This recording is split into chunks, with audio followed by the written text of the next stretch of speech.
শুক্রবার সকালে মুখ্যমন্ত্রী বাসভবন সংলগ্ন লোকনাথ মন্দিরের বিপরীত পাশে মাটির নিচে বৈদ্যুতিক লাইনের যে কন্ট্রোল বক্স রয়েছে তার মধ্যে ভয়াবহ অগ্নিকাণ্ড সংঘটিত হয়।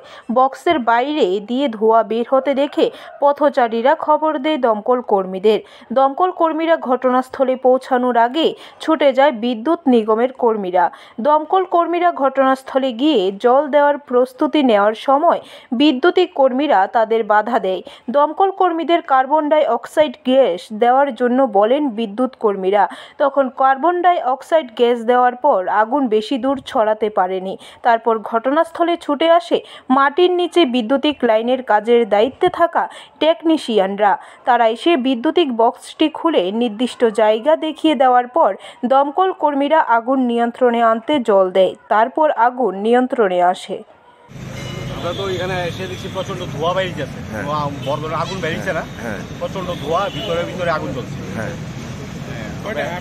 খবর পাইছেন? কটায় আইছেন? আমরা প্রায় ধরুন 8:25 খবর পাই, আমরা সঙ্গে সঙ্গে বেরিয়ে দাঁড়ায় কি দেখছেন এখানে?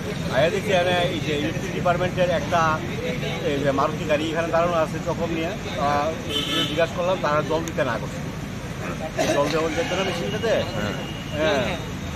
আমরা তার কোম্পানির লোকরা তার সঙ্গে তারা যোগাযোগ করি। ওখানে আমরা তারপরে দিতে প্রচন্ড এখানে মেইন রোডের উপরে সিএম এর বাড়ির সামনে আসে একটা ট্রান্সমিটার সঙ্গে আছে, এই কারণে আমরা CO2 গ্যাস ব্যবহার করি।